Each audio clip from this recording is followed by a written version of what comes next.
Hola, doctora. Buenos días, doctora. Buenos días. Buenos días, doctora. Me comentaron que estamos en clase de ortopedia. ¿Todavía están en clase o ya podemos iniciar nuestra clase? Ya podemos iniciar. Ya podemos ir. Ok, perfecto. Bueno, pues me presento. Yo soy Berenice Zavala. Yo soy su adjunta al doctor Carmona. Había estado con algunos detalles en cuanto a la coordinación y en cuanto a trabajo, pero bueno, ya voy a estar con ustedes un poquito más seguido. Entonces, el día de hoy vamos a ver endometriosis y adenomiosis. Si no tengo, okay. Sí. Si no tengo mala información. Bueno, entonces, vamos a ir empezando la clase para poderles dar también un poco de lo que yo les preparé. Ok. Entonces, si me ayudan.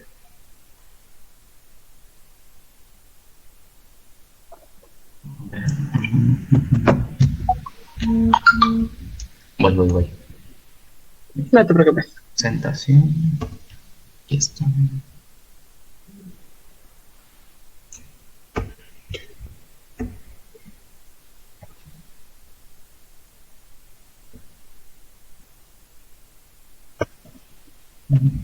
Disculpen, ¿falta alguien?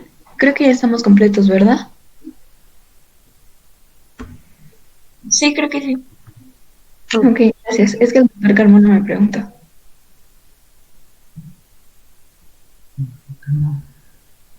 Supongo que aquí y aquí.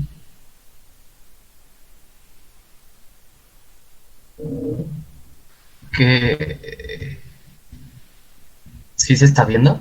Es que es la primera vez que Sí. pongo. Sí. Ahí se ve ya la presentación. Sí. Y no cambia ni nada, ¿verdad? Ahí. O sí cambia las notas. No, es que todavía no está abierta por completo. Ajá, estás apenas en la página. Te falta abrirla para toda la pantalla.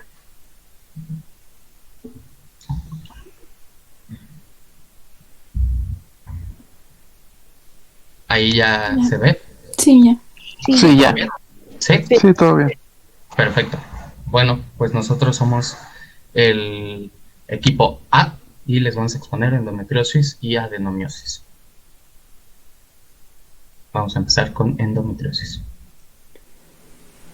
Bueno, vamos a empezar con endometriosis. Se define como una enfermedad común, benigna, crónica y que es estrógeno dependiente, que va a ser común en mujeres, bueno, más bien se presenta en mujeres en edad fértil o reproductiva y se caracteriza por la presencia de tejido endometrial fuera de la cavidad uterina, que va a incluir o inducir una respuesta inflamatoria crónica.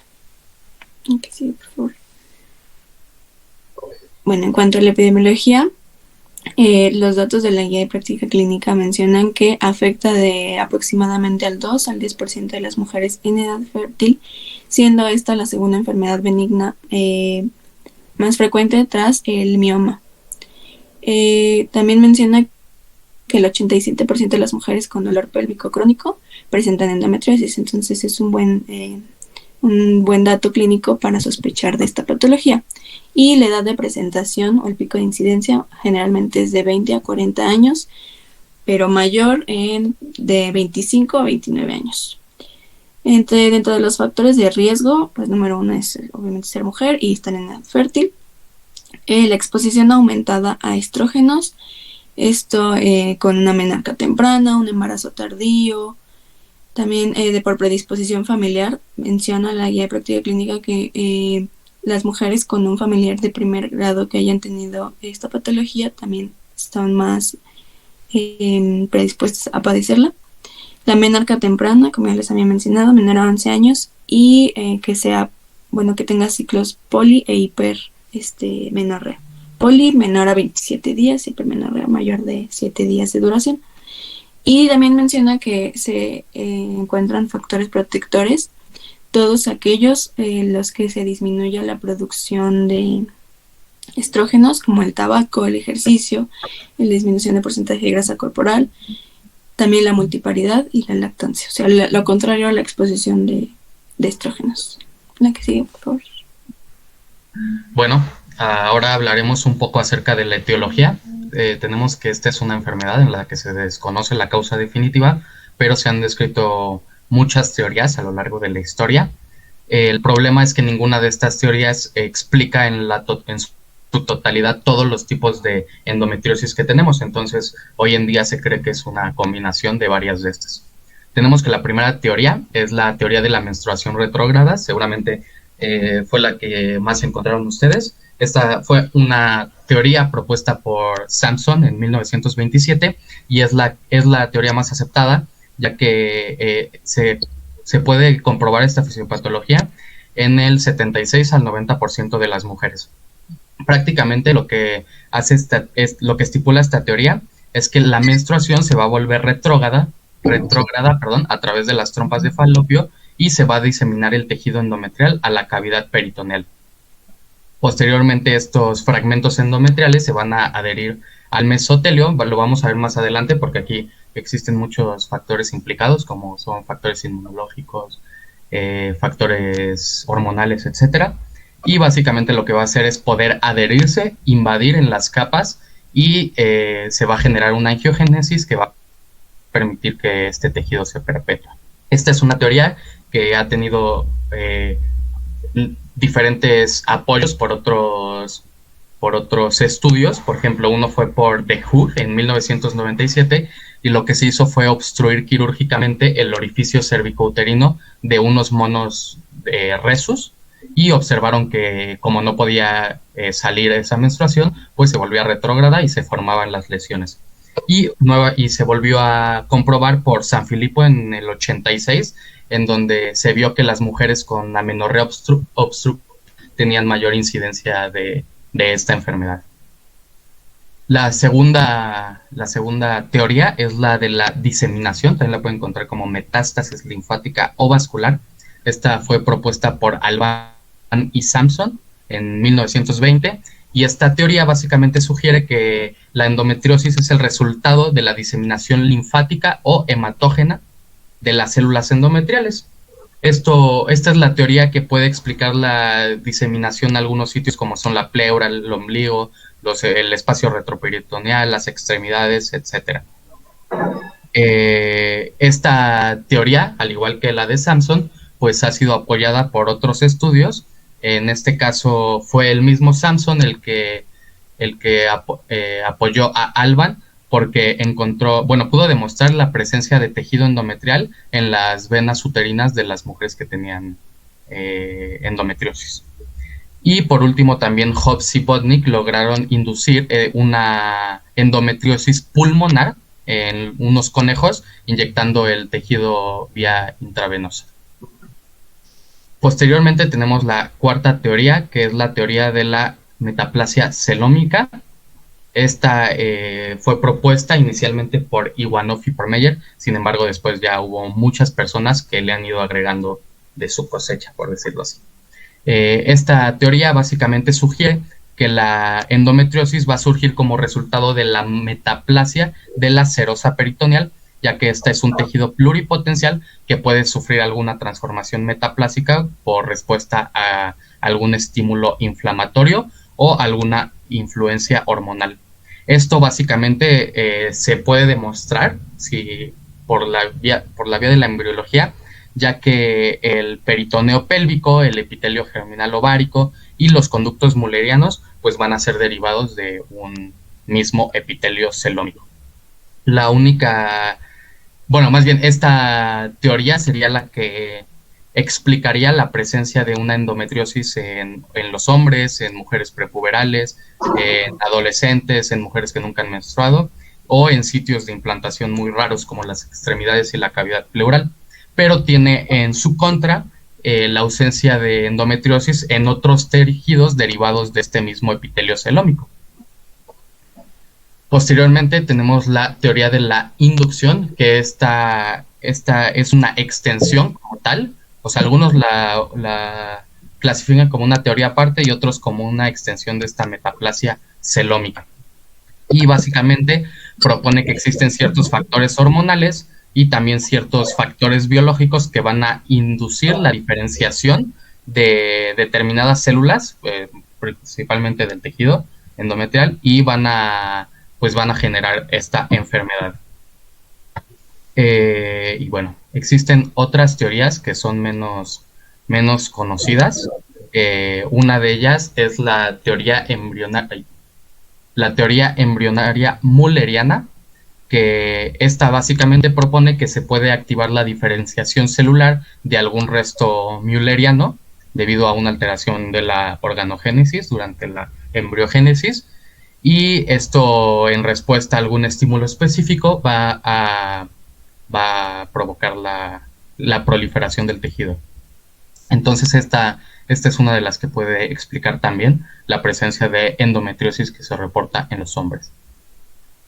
Una más es la teoría de las células madre, que esta es muy sencilla y básicamente es una combinación de muchas de las que acabamos de ver, en la que existen células indiferenciadas, no especifican si son de los conductos mullerianos, si es alguna célula perdida durante la organogénesis, o bueno, cualquier célula madre que se va a diferenciar y va a provocar estos depósitos endometriales.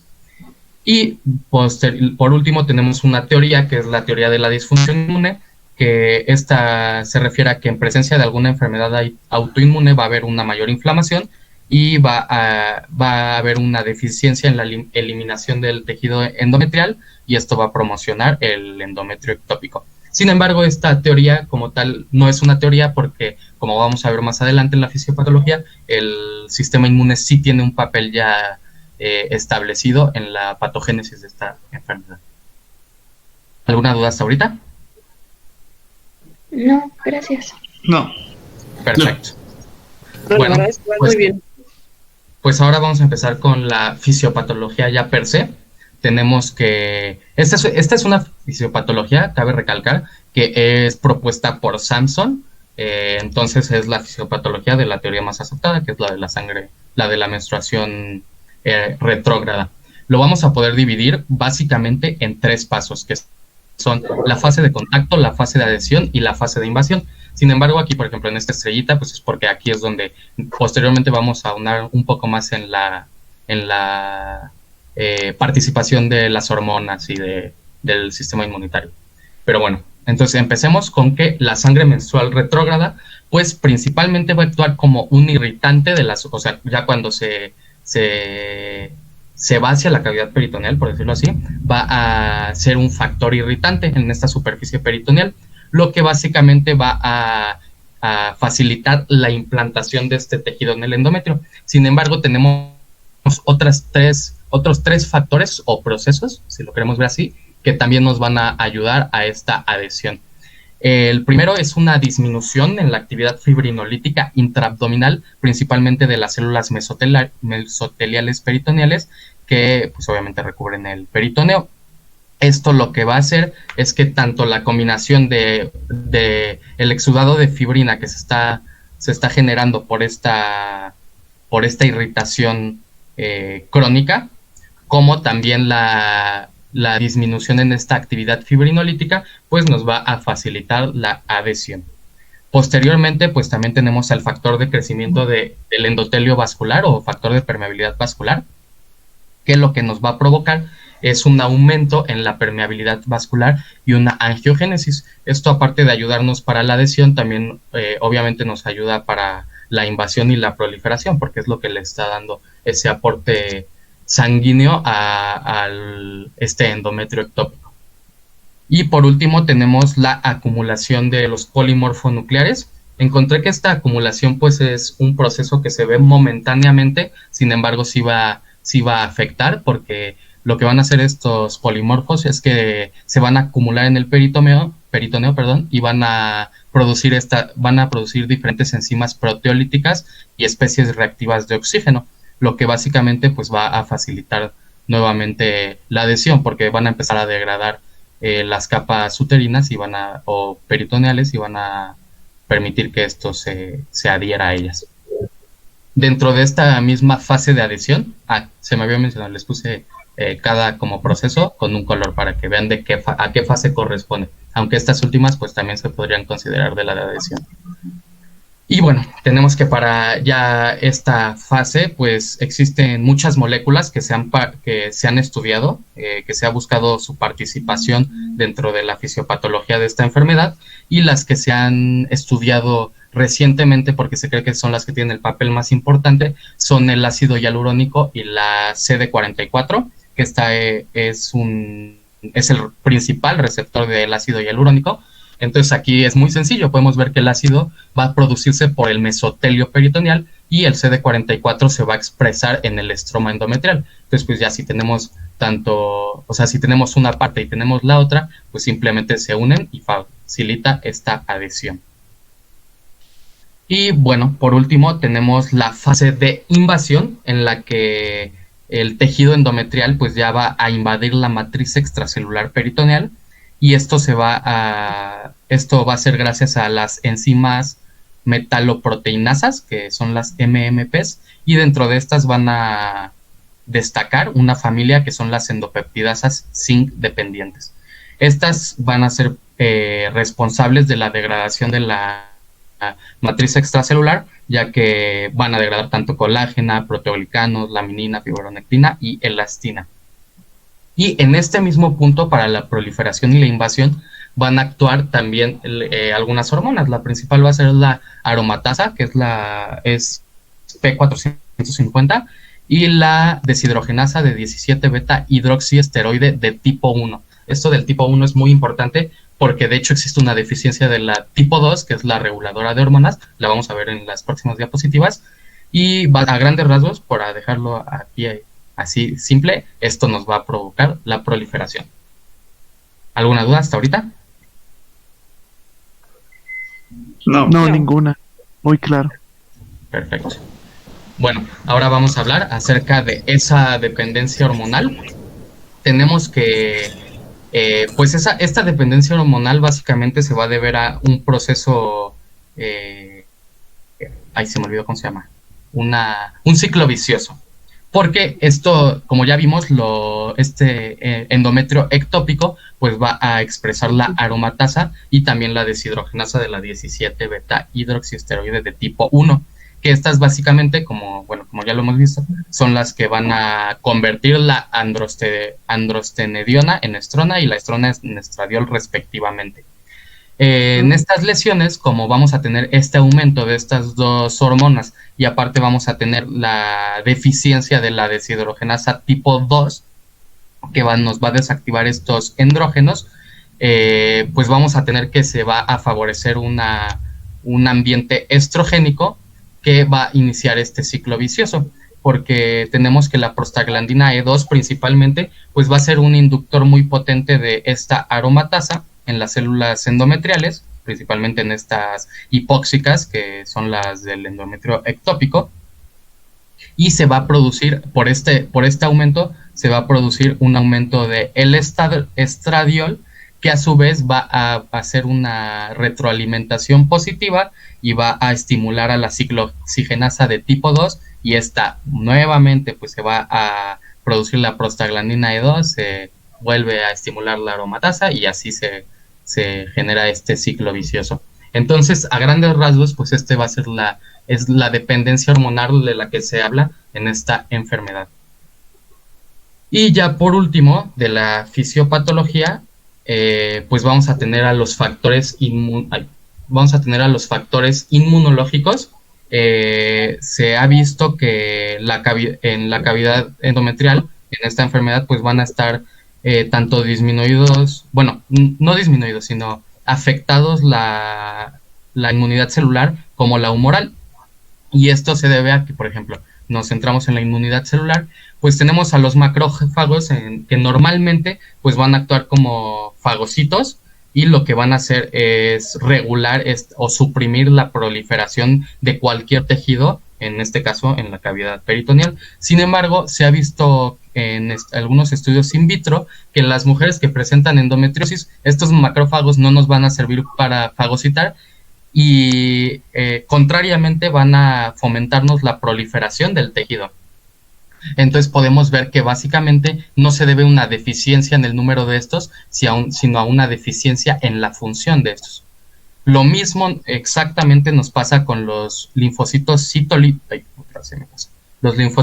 citolíticos, que pues generalmente van a tener una actividad citotóxica contra las células extrañas, en este caso serían las endometriales, pero nuevamente en estudios in vitro se vio que estos linfocitos en las pacientes con endometriosis van a ser menos citotóxicos específicamente contra el endometrio. Entonces aquí básicamente nos podemos imaginar o podemos deducir que estas alteraciones, obviamente en esta enfermedad también va a haber un factor genético porque están afectadas las funciones de estas células. Posteriormente ya tenemos, y ya últimamente, tenemos la inmunidad humoral, y lo que se ha visto que está más involucrado principalmente son tanto IgG como IgA, que estas específicas contra el tejido endometrial, que se van a ver aumentadas en suero y en las secreciones cervicouterinas y vaginales de estas pacientes, lo que nos puede hacer pensar que esta enfermedad pues tiene un papel también, tiene una naturaleza autoinmune. Y por último tenemos a las citocinas, tenemos a la interleucina 1 beta, que esta va a estar aumentada en el líquido endometrial, a la 6, que va a estar aumentada en las células del estroma endometrial, la 8 en el líquido peritoneal, así como la proteína quimiotáctica de monocitos tipo 1. Y por último, pues como ya vimos, también va a estar aumentado el VEGF, que pues nos va a producir la angiogénesis. Todos estos factores inmunológicos lo que nos van a fomentar pues es una inflamación y por lo tanto también una proliferación. ¿Alguna duda de la fisiopatología? Eso ya fue todo. No, hombre, te quedó buenísimo. Muchas gracias. Y bueno, ahora veremos solo rápidamente la localización. Tenemos que podemos dividir como en 3 grupos la localización de esta enfermedad. La más común pues va a ser dentro del aparato genital. La más común de todas estas pues va a ser la de ovario, que encontré que se encuentra en 2 de cada 3 pacientes, y también se va a poder encontrar en las trompas de falopio, en el útero, el cervix, en la vagina, en la vulva e incluso ya por fuera en el perineo. También lo vamos a poder encontrar fuera del aparato genital, que las localizaciones más frecuentes son la pelvis, el tabique recto vaginal, el fondo de saco y los ligamentos, tanto el ancho como el uterosacro y los redondos. Y por último tenemos los sitios alejados del aparato genital, que pues si recuerdan, pues la teoría que nos puede explicar eso es la de la diseminación linfática o vascular, en la que podemos encontrar en intestino, podemos encontrar en ombligo, en las cicatrices de alguna herida que se haya tenido, en el pulmón, en la pleura o en las extremidades. Y obviamente, pues dependiendo de dónde se encuentren estos, también nos pueden provocar un cuadro clínico diferente, que es lo que veremos a continuación. Y bueno, respecto al cuadro clínico, es importante considerar que va a diferir en cada mujer, tanto en su presentación como en la duración, y puede ser también imprescindible. También considerar que la mayoría de pacientes son asintomáticas, que se va a detectar por algún hallazgo en algún ultrasonido que se realicen o alguna cirugía laparoscópica que muestre pues las características que les voy a mencionar posteriormente, y pues esto representa del 15 al 30% de las pacientes. Bueno, el principal síntoma que van a presentar va a ser el dolor pélvico, el cual pues lo van a referir de tipo intenso, progresivo, profundo y constante, que se puede encontrar a los lados de la pelvis o en las fosas ilíacas. Puede ser uni o bilateral y se irradia a la zona lumbar. Este se va a intensificar con el tiempo, y es por ello también que en muchos pacientes pues no se realiza un diagnóstico temprano, debido a que esto pues lo normalizan, por decirlo así, consideran que es parte como de su ciclo menstrual, ya que pues el dolor pélvico se va a asociar al ciclo. Por su parte, pues va a existir también la dismenorrea, que pues la característica de esta es que se va a presentar pues obviamente en la menstruación, pero puede iniciar unos días antes, puede ser pre o perimenstrual, y que también se va a intensificar. pues sí, en la menstruación y va a ser progresiva. En otros datos clínicos que tenemos, pues son las alteraciones menstruales, que como ya nos habían mencionado, en la epidemia, pues puede existir una menarquía precoz, proyomenorrea o polimenorrea, que van a considerarse como, que se van a referir como una menorragia. Metrorragia también puede haber, y la dismenorrea que ya les había comentado. Las pacientes también pueden presentar dispareunia, lo cual esto, además de todos los mecanismos que Juan Pablo ya nos explicó, también se puede referir como una causa de la infertilidad, que también está presente en estas pacientes en aproximadamente el 41% de ellas, y que también es un motivo frecuente para pues la consulta ginecológica. Y bueno, otras alteraciones en otros tejidos propiamente, por ejemplo, en la vejiga puede causar disuria, hematuria, tenesmo vesical. Si este tejido prolifera en el recto, puede causar una proctalgia, disquesia o dolor al defecar, y un tenesmo rectal. Y en el caso de que haya una afectación abdominal, puede presentar un cuadro obstructivo, también pues, se puede presentar distensión abdominal, alteraciones en el hábito intestinal, ya sea diarrea o estreñimiento, y rectorragia catamenial. Esto es importante porque pues esto principalmente se va a asociar cuando estos síntomas, si es que se presentan, pues se van a asociar cuando la paciente esté menstruando. La siguiente, por favor. Y bueno, también podemos apoyarnos del examen ginecológico, en el que a la inspección podemos notar nódulos azules, se refieren en la vulva, perineo, algunas cicatrices en laparotomías y en la cicatriz umbilical. También a la inspección con el espéculo se pueden notar nódulos de tonalidad azul en el cuello uterino y vagina. Por su parte, al tacto vaginal o recto abdominal se pueden encontrar nódulos de tamaño variable con una consistencia dura, que van a estar adheridos a los tejidos circundantes, y pueden estar localizados dependiendo en dónde se encuentren, como pues ya nos había mencionado Juan Pablo, en los ligamentos uterosacros, en el fondo de saco de Douglas, que es uno de los más comunes, y en el tabique recto vaginal. Esto pues es más sensible si se realiza un tacto recto abdominal. Entonces pues en estas pacientes están indicados ambos en la exploración ginecológica. Y bueno, también se pueden encontrar ovarios quísticos o endometriomas, que pueden ser bilaterales, que están adheridos a órganos profundos. Y bueno, esto se puede notar si los ovarios están crecidos de tamaño, que es pues algo común también en estas pacientes. Y por último, pues también vamos a evaluar el útero, el cual va a estar en una retroversión fija, es decir, no va a tener un movimiento normal, por decirlo así, ya que pues como vimos en semiología, al tacto, a la movilización, pues debería de moverse también. En este caso pues no lo hace, y también los pacientes pueden referir dolor a la movilización. La siguiente, por favor. Y bueno, en cuanto al diagnóstico, pues la historia clínica nos va a hacer sospechar de esta patología, principalmente por lo que ya les mencionaba. También pues algunos hallazgos que podemos encontrar es pues que hay algún antecedente heredofamiliar, aunque si no lo presenta no excluye el diagnóstico.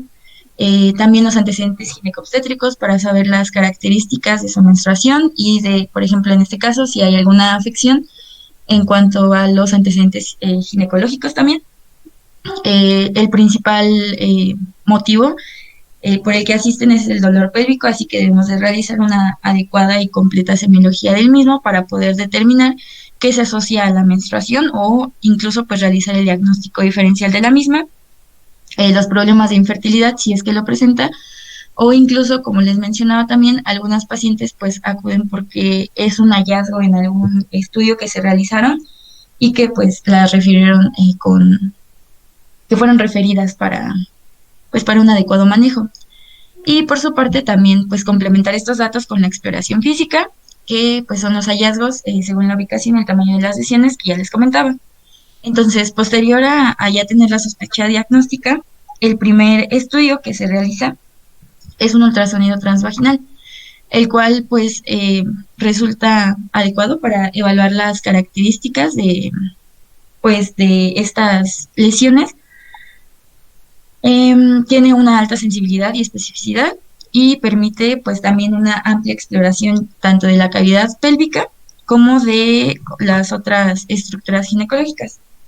Entonces, aquí en la parte media de esta imagen podemos ver cómo existen formaciones homogéneas con una apariencia de vidrio esmerilado y tiene una ecogenicidad de bajo nivel, así es como se refiere.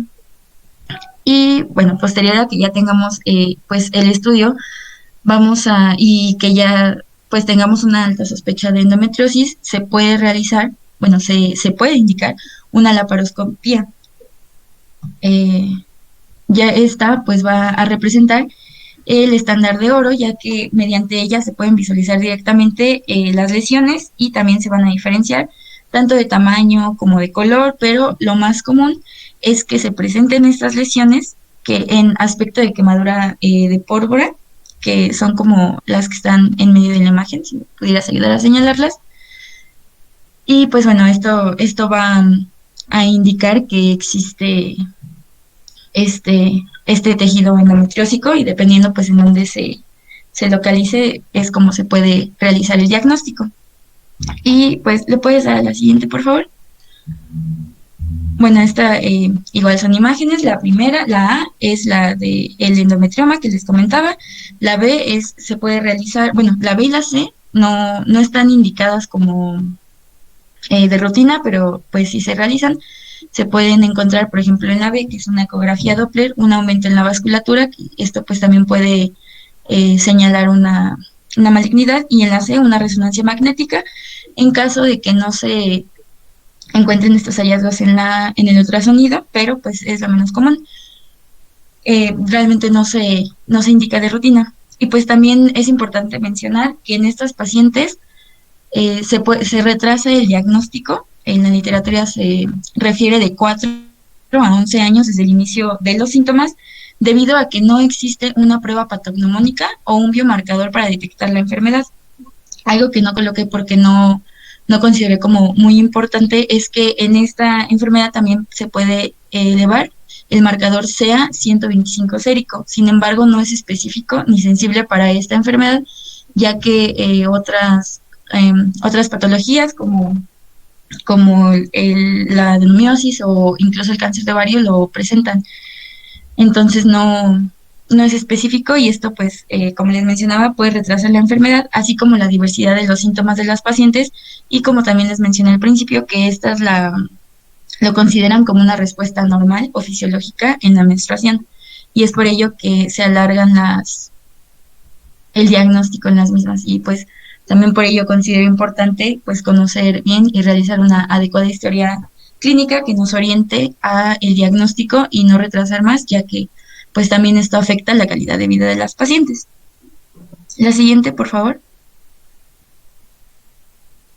Y bueno, el diagnóstico diferencial es por el principal síntoma que se presenta por el dolor pélvico crónico, que pues se puede derivar no solo del sistema genital, sino también puede presentarse por otras afecciones urológicas y gastrointestinales, por ejemplo, y principalmente pues se puede realizar el diagnóstico diferencial con la enfermedad pélvica inflamatoria, adherencias, en cuanto a las ginecológicas, alguna endometritis, dismenorrea, adenomiosis, miomas, estenosis cervical, y pues como les mencionaba, en cuanto también es importante y debido a que se presenta en mujeres, diferenciarlo con el síndrome de intestino irritable, con alguna otra enfermedad inflamatoria y pues con algunas del sistema urinario como cistitis, alguna infección, inflamación urinaria crónica, etcétera. Sin embargo, pues lo que nos va a determinar que es endometriosis pues son los síntomas asociados a la menstruación, por ello la importancia de realizar una adecuada semiología de los mismos. La siguiente, por favor. Y bueno, en cuanto a las complicaciones de la enfermedad, pues entre ellas está la infertilidad o subfertilidad, asimismo las anomalías anatómicas por las adherencias que pudiera causar estas lesiones, que lleguen a causar disfunción intestinal y o vesical. También pues la endometriosis se ha asociado al desarrollo de cáncer de ovario aunque no es, pues no se da en todos los casos si hay alguna asociación en este. También pues que estos, como les mencionaba, esto afecta directamente la calidad de vida de las pacientes, pues que son, presentan niveles altos de estrés y pues una peor calidad en el sueño y en la actividad física, y como les había mencionado, pues la disfunción intestinal como estreñimiento, diarrea u otros problemas digestivos debido a la inflamación por la irritación del sistema gastrointestinal. La siguiente, por favor. Bueno, también es importante mencionar la clasificación. Pues sabemos que se han hecho muchas revisiones a lo largo de la historia. Como vimos, se empezó a estudiar esta enfermedad desde 1927 aproximadamente. Entonces, el sistema actual de clasificación pues va a estar dado por la Sociedad Americana de Medicina Reproductiva, y este se hizo en 1997. Lo que básicamente nos va a describir es tanto la extensión de la enfermedad, o en este caso sería específicamente la lesión. Nos hace una diferenciación entre una variante superficial y una variante invasora. También nos puede establecer ciertas correlaciones quirúrgicas y clínicas, y también como describir las lesiones endometriósicas.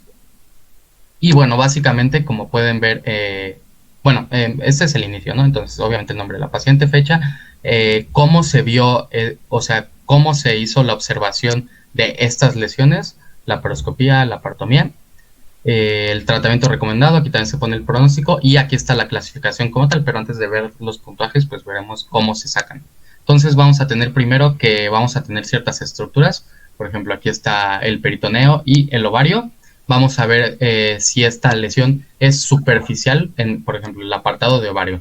En el ovario derecho si es superficial o es profunda, y pues esto se va a dar por si es menor a 1 centímetro, 1 a 3 centímetros o mayor a 3 centímetros. Entonces se va a dar un puntaje a cada uno de estos. Si existe la obstrucción del fondo de saco, pues si es parcial se dan 4 puntos, si es completa se dan 40 puntos. Y lo mismo se va a hacer con las adherencias, si son laxas o densas, y si podemos ver aquí abajo, también se debe de denotar un porcentaje de si estas lesiones son rojas, blancas o azules. Este porcentaje se debe de hacer, debe de sumar obviamente el 100%. Y ya después de que hagamos esto, por ejemplo, si tenemos una lesión de ovario, pues profunda, de más 20, y aparte de eso tenemos la obstrucción del saco, pues otros 40 puntos, ya sumamos 60 y ya lo podemos clasificar. En ese caso sería, en ese ejemplo sería una grave, ¿no? Porque del estadio 1, que se considera una enfermedad mínima, son de 1 a 5 puntos, el leve o estadio 2 de 6 a 15, el 3 o moderado de 16 a 40 y ya mayor a 40, 14.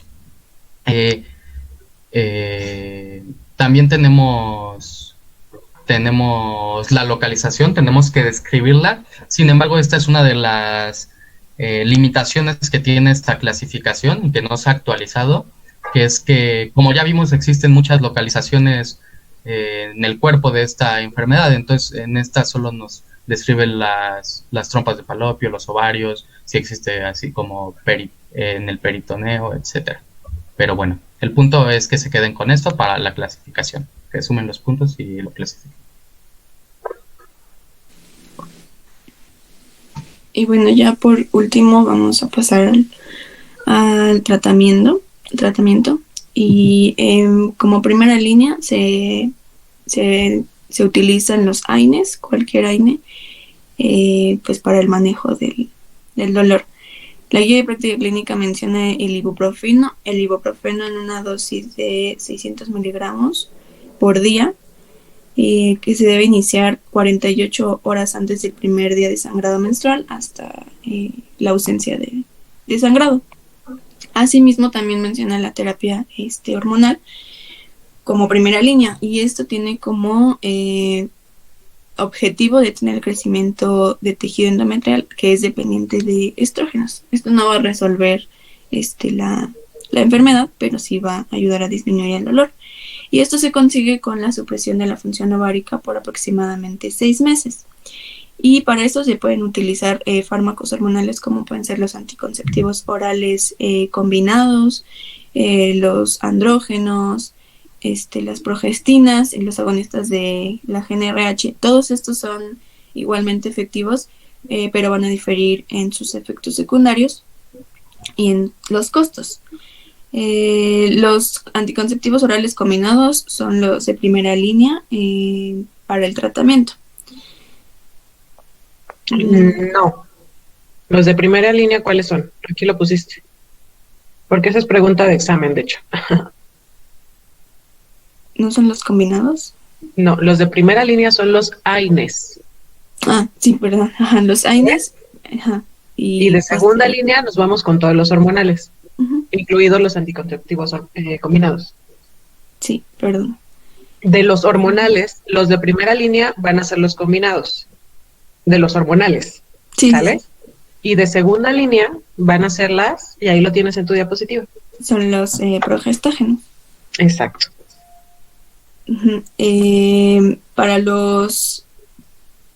para los progestágenos, la guía menciona que se puede utilizar el acetato de medroxiprogesterona o el DIU con levonorgestrel.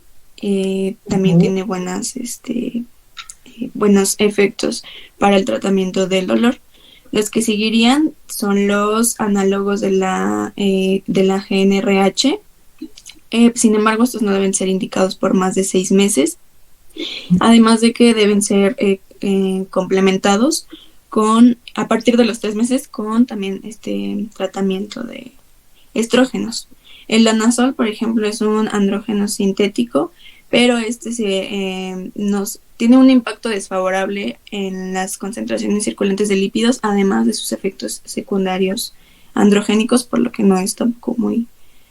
Básicamente lo que hacen estos es ocasionar menopausia, porque al ser un análogo de la hormona liberadora de gonadotropina, no es como que le ayude a producir más bien se adhiere tanto al receptor que bloquea su producción, y entonces no puedes estimular ni FSH ni LH, ¿vale? Entonces, básicamente dejas a la mujer en perimenopausia, en menopausia, con todos los efectos que la menopausia trae en sí, ¿sale? Por eso no los puedes dar más de 6 meses.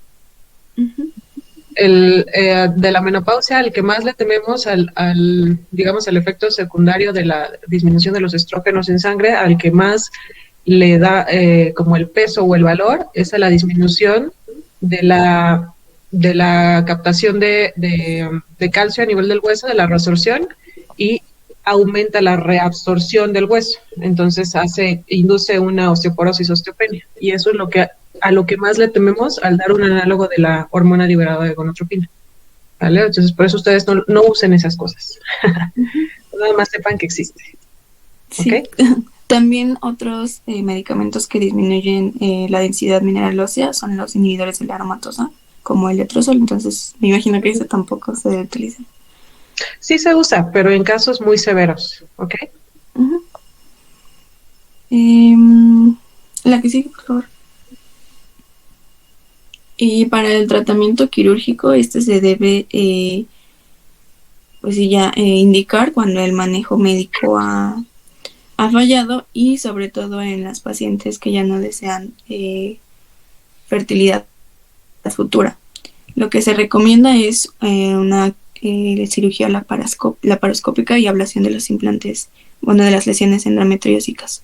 Eso se hace mediante punción, aspiración, se drenan estas lesiones, se toman biopsias para realizar el diagnóstico definitivo, y se destruyen los implantes. Esto como primera línea. De segunda línea, para las mujeres que ya no quieren fertilidad futura, se hace una histerectomía con o sin salpingoferectomía bilateral. Si se realiza la guía no contraindica la terapia con reemplazo hormonal, ahí ya está a criterio médico, pero si no se hace la histerectomía con salpingoferectomía, entonces hay un mayor riesgo de recurrencia en aproximadamente 56 meses, eso menciona la guía, y que el sitio más común de recurrencia es el intestino. Por eso entonces se prefiere ya como tratamiento definitivo, la histerectomía pues, total. Y para, bueno, es común que estas pacientes tengan problemas pues de infertilidad para concebir. Lo que se prefiere para estos pacientes es la ablación de lesiones endometriósicas más la adherenciolisis. Y si esto falla, entonces se puede utilizar la estimulación ovárica o ya posteriormente la inseminación uterina o fertilización in vitro. Más bien fertilización in vitro. Antes de que pasen a adenomiosis, Juan Pablo, déjame presentarles algunas cosas para puntualizar el tema. La verdad es que lo dieron muy bien, muy completo, pero déjame puntualizar algunas cosas, ¿no? Déjame Claro. compartir mi pantalla, por favor. ¿Ya? Sí. ¿Ya está? Perfecto.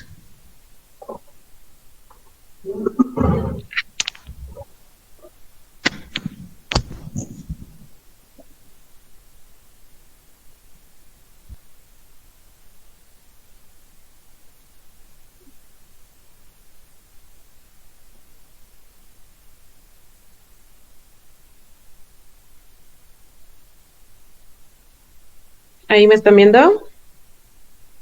Sí. Sí. Ok. Bueno, entonces de todo esto lo que hablaron estuvo bastante bien, bastante bien, con todos los factores de riesgo, todas las teorías, las 4 principales. La teoría de Sampson es la que más la que más se acerca a toda la fisiopatología que tiene la enfermedad. Sin embargo, pues bueno, existen otras teorías y esto también tiene que ver pues como temas de inmunología, como bien lo explicaron. Sí, es ahí sí. Pues bueno, todavía no sabemos bien por qué sucede, sin embargo, hasta a cierta asociación a la carga genética para poder desarrollar esa cascada de inflamación anormal, en donde va a reconocer bien las células que son sangre, básicamente, en el tejido endometrial, pero simplemente pues no las ataca, más bien hace que prolifere la enfermedad o que se haga más extensa, y eso también tiene que ver con algún trastorno ahí genético, ¿vale? Del sistema de clasificación que nos explicaron, la verdad es que ese sistema de clasificación, así como lo explicaron, está muy bien, solamente que es un sistema de clasificación muy viejito. Ajá, y como bien lo dicen, ¿cuáles? Si yo les preguntara, a ver, déjenme ver.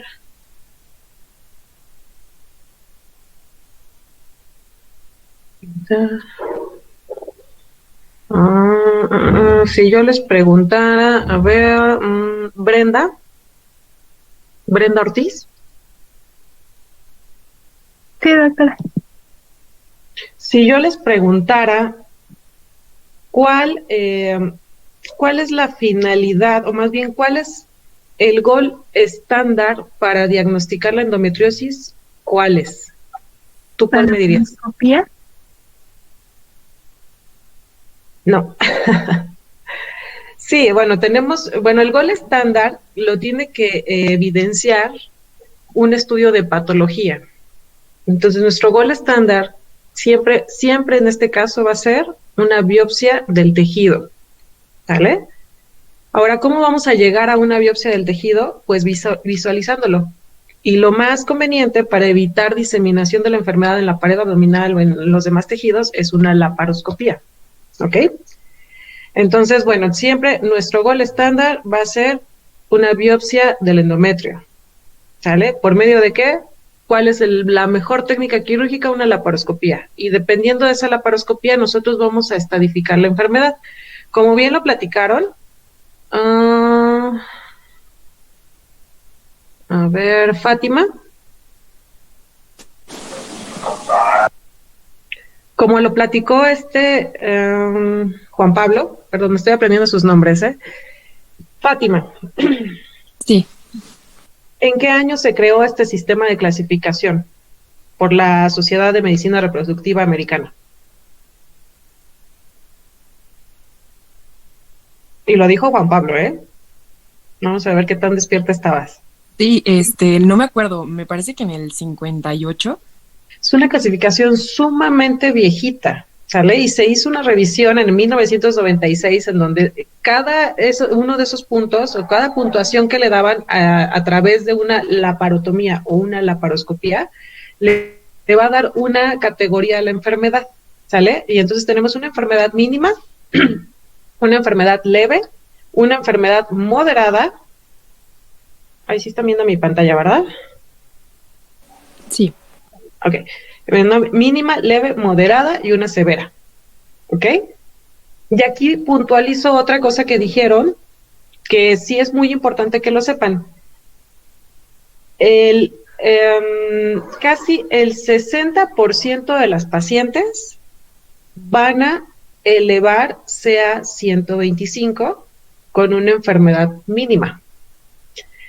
Ajá, el 60%. Va a haber otro por ciento que, aunque tenga endometriosis, no lo va a elevar. ¿Vale? Y el CA 125 es un marcador que no lo vamos a ocupar para diagnóstico, pero es muy importante para el seguimiento, ¿vale? Y es a partir de ahí en donde nosotros sabemos que a partir de una enfermedad moderada a severa, el 100% de las pacientes van a tener un CA 125 elevado. Ahora, de los que leyeron el tema, vamos a ver, Fernanda. Fernanda Ramírez. Sí, sí, doctora. ¿Qué es el CA 125? El antígeno que se puede presentar en esta patología. Bueno, sí, pero pues, ¿de dónde sale? ¿Es una enzima? ¿Es una proteína? ¿Es una hormona? ¿Qué es?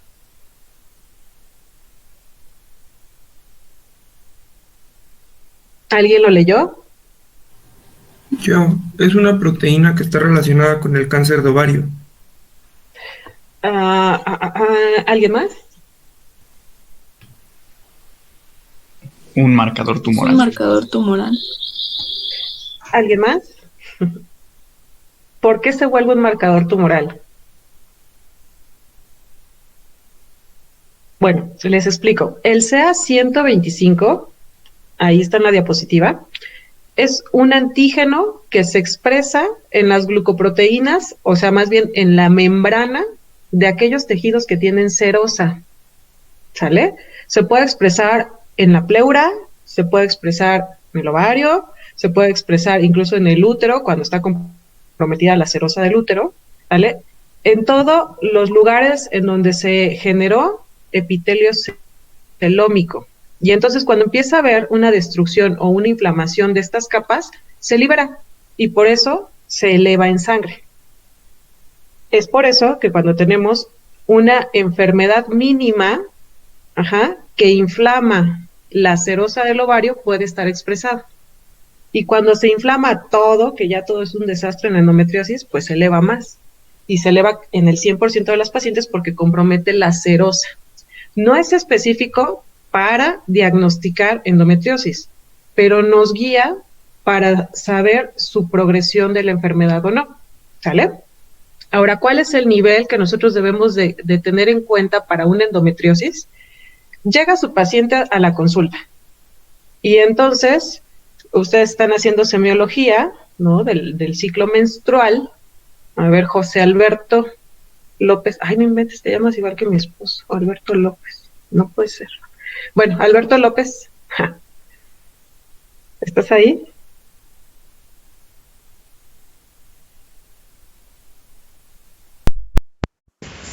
Es que cuando me habló me quité el audífono y no escuché. Hola. Mande. Creo que se fue, ¿verdad? No, aquí estoy, sí lo escuché. Que me llamo igual que tu esposa y de repente, sin querer, me quité el audífono. Otra vez me repite. Ok, Alberto. A ver, dime. Esta se me fue la pregunta, oye. Estás haciendo semiología del dolor. Entonces, ¿cómo le preguntarías tú a tu paciente cómo es su ciclo menstrual para identificar si es endometriosis o no?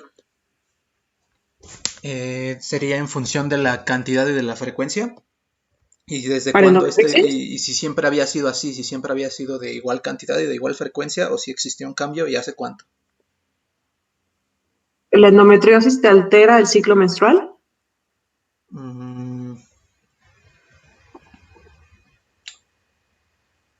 Un dato clínico de sospecha para la enfermedad, un dato clínico es si tiene dolor con su menstruación. Ah, sí. ¿Ok? La endometriosis la vas a sospechar cuando la paciente te refiere, es que me duele mucho cuando menstruo. Y entonces ahí tú te vas a hacer semiología del dolor, ¿ok? De ese ciclo menstrual. Normalmente a veces duele, a veces no, tus compañeras no me dejan mentir, pero ¿cuándo vas a decir que es una endometriosis? Cuando la paciente te dice, es que no me deja hacer nada. Si no tomo analgésico, no me puedo ni parar de la cama. Y entonces ese se llama una menstruación incapacitante. Y así la tienes que referir en tu historia clínica.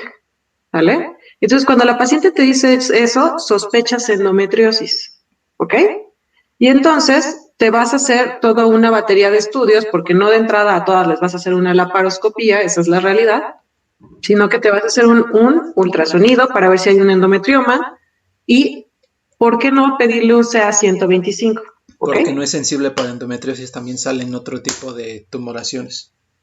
Así es, no es sensible, pero nos da un parámetro basal, porque una vez que tú inicias tratamiento, y aunque el AINE no sea curativo, pero por toda la fisiopatología de la enfermedad, como se las explicaron muy bien, tiene mucho que ver toda la cascada de la inflamación para ocasionar que la enfermedad se propague, se disemine. Pero si tú das un AINE, principalmente los inhibidores de la COX, vas a bloquear que se propague la enfermedad. ¿Ok? Entonces esperas que ese valor de CA 125 al mes por lo menos haya bajado el 25% de su valor basal. Y entonces no nos funciona como diagnóstico porque efectivamente puede estar elevado en otras patologías, pero nos funciona para darle seguimiento a ese paciente y para ver si está mejorando o está empeorando en esa inflamación peritoneal que está ocasionando la endometriosis. ¿Me explico? Sí. Ok, entonces, fíjense bien. ¿Qué van a hacer ustedes? Va a llegar a su consulta una paciente. ¿Por qué? Porque pues, le duele su menstruación. Ya le hicieron toda su historia clínica, ven que es obesa, que es un factor de riesgo para hacer una hiperestrogenismo, y bueno, total, ya le hicieron todo y entonces le dicen, bueno, hay que bajarle los estrógenos, póngase a hacer ejercicio, va a bajar de todo, ¿no? Entonces hacen el examen ginecológico, y si en el examen ginecológico no encuentran una masa, tumoral, que sería una endometriosis ovárica o un endometrioma, o no encuentran los tejidos pélvicos, todo en la pelvis de la mujer cuando hacen una exploración debe de ser movible, debe de ser, y no generar, sí molesta, obvio, ¿no? Una exploración ginecológica a cualquier mujer le molesta, pero no debe de generar un dolor más allá de la molestia. Si encuentran todos esos tejidos adheridos, fijos, dolorosos, entonces sospechen en una endometriosis profunda. Hacen sus estudios complementarios para saber, qué tan extensa está la enfermedad y van a empezar el tratamiento, ¿ok? Y el tratamiento lo empiezan a base de AINES, porque les comenté, no es curativo, pero sí limita la propagación de la enfermedad. Los AINES es de primera línea. Tratamiento de primera línea para endometriosis, AINES. Ok. Y si no funciona, nos vamos con los combinados. ¿Con qué? A ver, Lisbeth.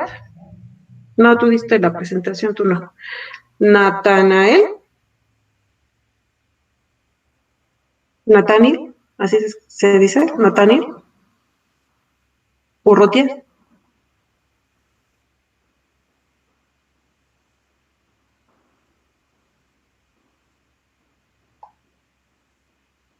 Sí estamos como entendiendo el por qué. O sea, ya vimos la presentación, ahora vamos a integrarlo con un paciente, ¿sale? Porque les van a preguntar, marcador de seguimiento para una enfermedad de endometriosis, sea 125. No es diagnóstica, ojo, pero nos sirve para el seguimiento, ¿ok? Nathaniel, ¿estás ahí o te fuiste o tienen rotación ahorita? No, perdón, doctor, es que se me fue un poco el internet, sí, no lo escuché, perdón. Bueno. No te preocupes. Entonces, Nathaniel, dime, por favor, ¿de qué manera? Porque nosotros somos de Iztacala, ¿no? Somos Ista Harvard. Entonces tienen que tratar, yo también soy Iztacala, entonces tienen que tratar de integrar como todo este conocimiento que parece como muy ABCD, pero la realidad es que ustedes van a ver una paciente y se va a presentar DEFA, o sea, va a ser todo un caos y ustedes tienen que acomodarlo en su mente. Entonces, primero, ya llegó tu paciente, tiene dolor, ya le pediste su a 125, ya empezaste AINES, porque si diagnosticaste una endometriosis, digamos, en un estadio leve. Bueno, ahorita voy ahí. Entonces, no te funcionó y ahora nos vamos con la siguiente línea, que son los anticonceptivos combinados. ¿Ok? Si sabemos, Nathaniel, que los anticonceptivos combinados tienen estrógenos, ¿por qué se los damos a la paciente? Si se supone que es una enfermedad de estrógeno dependiente, ¿estás de acuerdo? Sí. ¿Por qué le damos anticonceptivos orales combinados? Porque, como había mencionado, lo que se buscaba era, pues como tal, generar una cierta, pues una supresión de la función ovárica. Exactamente. No. Y eso, ajá. Pues lo que vendría generando una amenorrea. Y bueno, decía que por menos de 6 meses. Se recomendaban por menos de 6 meses. Se los puedes dar mucho tiempo, ¿no? Según de cada paciente, porque los anticonceptivos combinados tienen sus indicaciones precisas también. Pero aquí tiene mucho que ver esto. ¿Ya vieron ciclo ovárico? A ver, por un punto en su examen, ¿quién me explica este diagrama? No se lo manejo. Ahí déjenlo poco.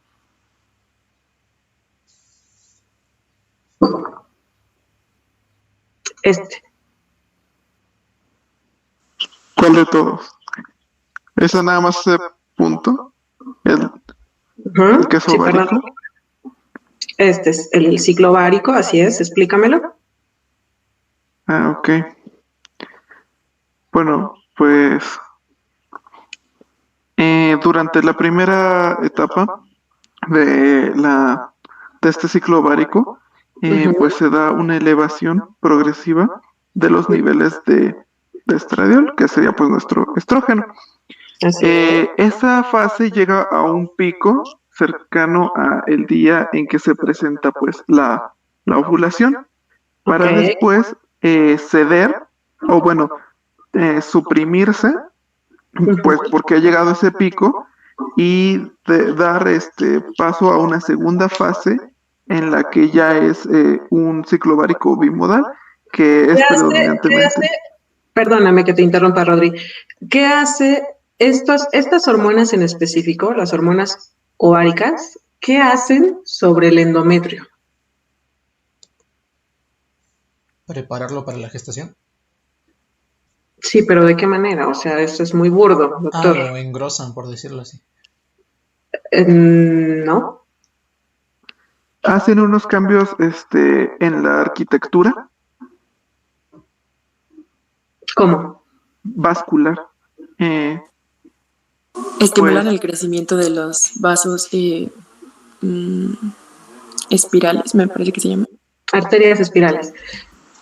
Aquí, este diagrama a mí me encanta como para entender el por qué menstruamos las mujeres, ¿no? Y por qué nos ponemos como nos ponemos, y por qué nos da endometriosis, y por qué todo, ¿vale? Entonces, fíjense bien, nuestra primera etapa que va del día 1 a partir de que es el día 1, a ver, por otro pregunta en su examen, inicia por otro punto en el día del sangrado, ¿no? En el último día del sangrado. Es el día donde inicia el sangrado, exactamente. El primer día del sangrado, ajá. Y por eso cuando decimos, ¿cuál es tu fecha de última menstruación? Es el primer día de sangrado, ¿no? Y entonces, ¿qué va a pasar en este ciclo menstrual? Aquí, bueno, son 28 días, pero ¿hasta cuánto puede ser normal? Hasta 35. 35. Exactamente, ¿no? Entonces, esto se puede alargar 35 días. Bien, entonces, la primera fase hasta la ovulación, que tradicionalmente son a los 14 días, está dominantemente llevada por el estradiol.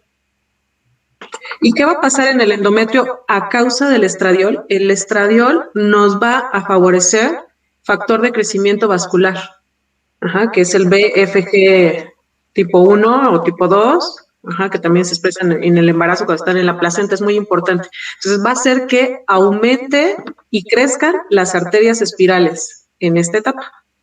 Crecen. ¿Sale? Eso va a ser a causa del estradiol. Y a causa de la progesterona, esta fase, por eso se llama proliferativa, porque están proliferando las arterias espirales. ¿Vale? En la segunda etapa del ciclo menstrual, se va a llevar a cabo la dominancia de la progesterona. Si se dan cuenta, el estradiol se mantiene con una secreción basal, pero no hace pico. La progesterona es la que va aumentando, ¿vale? ¿Y la progesterona quién la produce? ¿El cuerpo lúteo? El cuerpo lúteo. El cuerpo lúteo, exactamente, aquí está, ¿no? El cuerpo lúteo. Entonces, esta progesterona, en su incremento, lo que va a hacer en estas arterias espirales es, ahora sí, engrosar el endometrio, ¿sale? Lo que va a hacer básicamente la progesterona sobre el endometrio es edematizarlo, ¿vale? Y esta por eso se llama fase secretora. La progesterona es la causante de que nuestro moco cervical aumente en esta fase del ciclo menstrual, de que nuestras glándulas sudoríparas aumenten, de que nuestras glándulas sebáceas aumenten, porque está aumentando toda esa capacidad de secreción a través de las glándulas endometriales. Por eso en esta fase nos empiezan a salir los barritos a las personas que tienen este síndrome premenstrual por la progesterona. Y la llega a edematizar o inflamar tanto el endometrio que cuando ya de plano se inflama tanto, bloquea la circulación de la arteria espiral porque la hincha tanto que bloquea su circulación, se necrosa y entonces menstruamos, ¿ok? Y aparte que también el cuerpo lúteo pues empieza a desaparecer, nos deja de producir la progesterona y entonces no nos ocasiona esa edematización y esa inflamación a nivel de las arterias, ¿ok? Y entonces esta fase se llama secretora por eso, ¿ok? Entonces, ¿qué hace un anticonceptivo? Bloquear. Porque bloquea desde el nivel del sistema nervioso central. ¿Por qué? Por el feedback. Si en sangre tenemos niveles estables de estradiol y progesterona, el cerebro va a decir, no, pues no necesitas FSH, LH, no va a mandar el estímulo al ovario, va a bloquear esta fase proliferativa y esa fase también secretora de lo que es la menstruación, y entonces el endometrio se va a mantener planito, chiquito. Sí va a haber una menstruación por deprivación de la progesterona, pero va a ser muy poquita. Y entonces lo que quieres ocasionar en la endometriosis es que ese endometrio pues también se haga chiquito. ¿Para qué? Pues para que disminuyan los focos endometriósicos. ¿Vale? Y entonces, por otro punto en su examen, ¿a quiénes no le darían anticonceptivos combinados? ¿A las mujeres que están buscando el embarazo?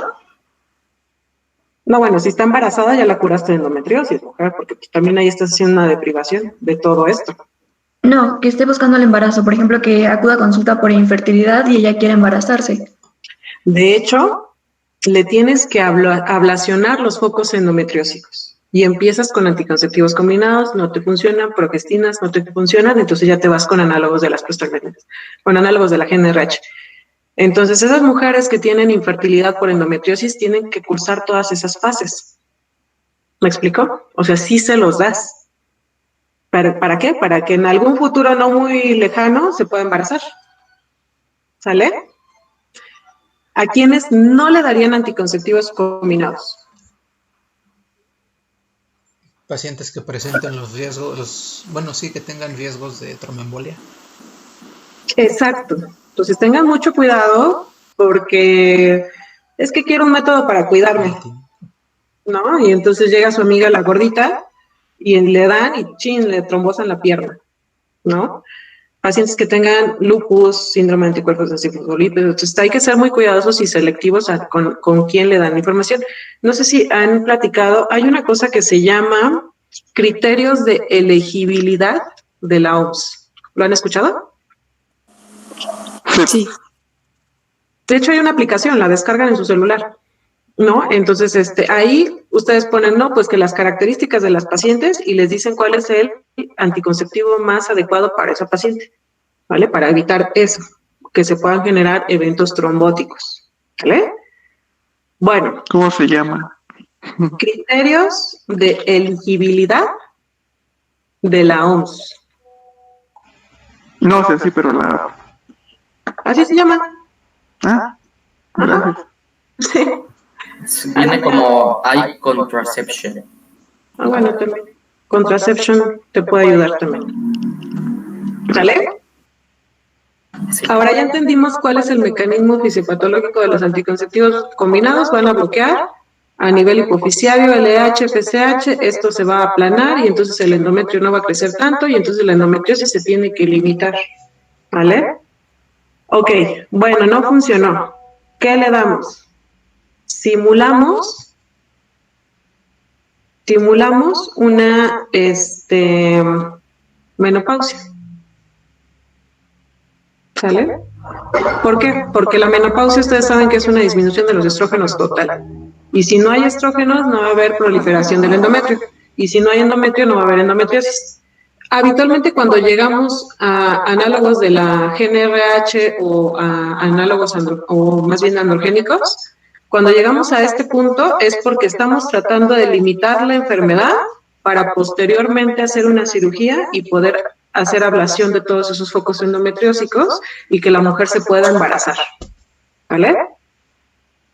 Una vez que la paciente ha logrado su embarazo, porque pues la consecuencia mayor de la paciente, cuando una paciente desea embarazarse, la consecuencia mayor de esta enfermedad es la infertilidad.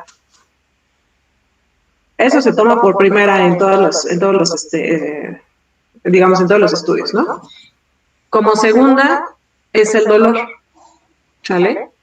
Entonces, ya llegar a un punto quirúrgico de la endometriosis, que tampoco la cirugía es curativa, ¿vale? Hay que seguir a la paciente y se hace siguiéndola con sus niveles de CA 125 más su escala visual del dolor, ¿no? Ustedes le ponen una escala visual y con eso ustedes van viendo que la paciente va mejorando o va empeorando, ¿vale? Entonces, ¿cuándo vamos a operar a una paciente? ¿Para aliviar el dolor? ¿Cuando quieren deseos de la fertilidad? O para evitar una inducción de la menopausia, usar danazol o usar análogos de la GnRH. O bien, si la paciente ya no quiere embarazarse o ya cumplió su maternidad, entonces aquí el único manejo va a ser el dolor. ¿Vale? ¿Y cuál es la mejor vía? La laparoscopía. ¿Y por qué creen que la laparoscopía sea la mejor vía? Evitar la A ver, pues sí, evitas diseminar más tejido. Ajá, que sí. Más endometriosis, evitas más tejido extrauterino que pueda ser endometriósico. Exacto, porque no sabemos cómo demonios se genera la enfermedad. Existen un montón de teorías, ¿no? Y una de ellas es la diseminación, ¿no? La implantación. Ya ahí decía por menstruación retrógrada, pero también puede ser porque nosotros la generamos. Entonces hemos visto endometriomas de la pared abdominal cuando hacemos una cesárea. Y literal menstruan a través de la pared abdominal, porque pues con cada menstruación, esa proliferación del endometrio, esa secreción, ese desprendimiento, empiezan a generar un tumor y hay que resecarlo. El problema es que una vez que se disemina la enfermedad, es muy difícil tratar de frenarla. ¿Sale? Entonces hay que ser muy cuidadosos. Para ustedes, ya sabemos todo el contexto, ya sabemos qué es lo que sigue, llega su hermana, su prima, incluso hasta en la edad adulta, una mujer poscesárea, doctora, me duele al menstruar, me duele el abdomen. O me da una colitis, no me duele, pero me da una colitis espantosa, ¿no? Porque desde que me hicieron la cesárea, no sé por qué, cuando menstruo me da una colitis espantosa y me duele horrible la colitis, ¿no? Entonces, pues ahí sospechan de implantes a nivel intestinal, ¿me explico? Entonces llega con ustedes, ¿qué es lo primero que van a hacer? Efectivamente, el ibuprofeno es el de mayor elección, 600 miligramos. Bueno, yo he visto mujeres que toman hasta 800 miligramos de ibuprofeno cada 8 horas y se recomiendan 600 cada 24 o repartidos 200, 200, 200, o sea, 200 cada 8. Ustedes le dan el AINE, ¿ok? Le piden todos sus estudios complementarios, le piden su CA 125. En el valor del CA125 tenemos valores que nos hacen sospechar de un cáncer y tenemos valores que nos hacen sospechar de una endometriosis. Cuando nosotros pedimos un CA125 que está arriba de 35 unidades por mililitro, ese va a ser nuestro parámetro. 35 unidades por mililitro, ¿vale? Si está por arriba de eso, vamos a sospechar endometriosis. ¿Okay? Le dan su AINE. ¿Cuánto tiempo se tiene que esperar para tener una respuesta? Pues tiene que ser prácticamente inmediata, ¿no? En un periodo de 3 meses, ¿vale? Tiene que mejorar y ese valor de CA125 tiene que disminuir, ¿sí? Un CA125 elevado arriba de 100, sospecha de cáncer, de donde sea. Puede ser de mama, puede ser de ovario, puede ser endometrial, un cáncer endometrial, puede ser de pleura, puede ser intestinal. Un CA arriba de 100, sospecha de cáncer. Un CA 100 arriba de 1000, y ya lo van a ver con Carmona. Arriba de 1000 es un cáncer y no lo pueden operar porque pues, ya está muy avanzado, ¿no? Entonces, ese valor, de hecho es pregunta hasta de NAM, tienen que ponérselo en la cabeza. Un CA 125 arriba de 35 menos de 100, sospechan endometriosis. Aunque ahorita, actualmente tenemos incluso calculadoras médicas que a partir de la clínica y del ultrasonido, cuando hay una masa tumoral a nivel pélvico u ovárico, y más el valor del CA125, nos dice el riesgo de malignidad de esa lesión. Pero eso ya lo van a ver con Carmona, ¿vale? Pero para endometriosis quiero que se queden con esto.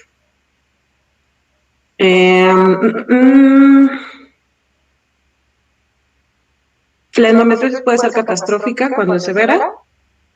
Digo, acá entre nos les platico, hay una doctora ahí en el hospital, ginecóloga, que toda su vida padeció endometriosis, hasta que ya al punto de ya no soportar el dolor, le tuvieron que hacer una histerectomía para quitar la mayor cantidad de tejido endometriósico, pero como es tanto la adherencia y tanta la inflamación que provoca la cavidad pélvica, genera pelvis congelada, se llama, que es que está todo pegado con todo, ¿no? Y en una de esas se llevaron un uretero, y entonces al cortar un uretero, porque pasa muy cerquita de las arterias uterinas, pues ella perdió el riñón y actualmente está en diálisis, en hemodiálisis. ¿Me explico? Entonces, así de grave puede ser una endometriosis maltratada, mal seguida. Entonces, su labor como médicos generales que van a hacer, va a ser identificar la enfermedad, tratar de estadificarla sin llegar a una cirugía, manejar AINES, y si con el AINE no mejora, refiéranlo al especialista. ¿Vale? Si desea embarazarse, no lo puedo embarazar y toda la vida he tenido dolor en la menstruación, refiéranla con el especialista. ¿Sale? Hasta aquí quedó un poquito claro como toda esta lluvia de ideas que tenía yo por tratar de complementarles aquí en su presentación. Sí, doctora, muy claro. Gracias. Ok, ahora, ¿tienen tiempo todavía para ver adenomiosis? ¿O ya se tienen que ir a sus rotaciones?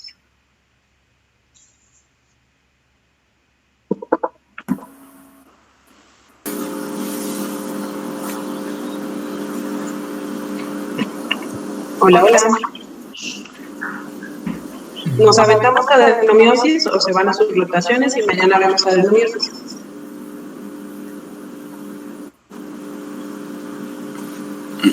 Bueno, yo no sé muy bien la condición ahorita de los compañeros, doctora, pero por lo menos el equipo B no tiene, pues sí, alguna actividad ahorita después de esto.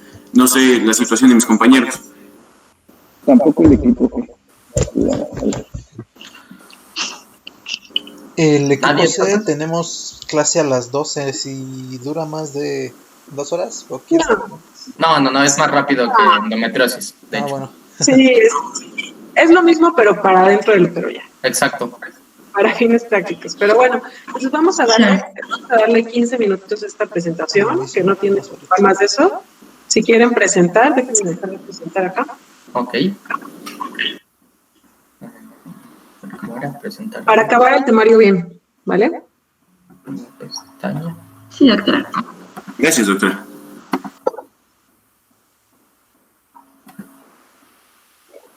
Ahí ya se ve. Sí. Sale.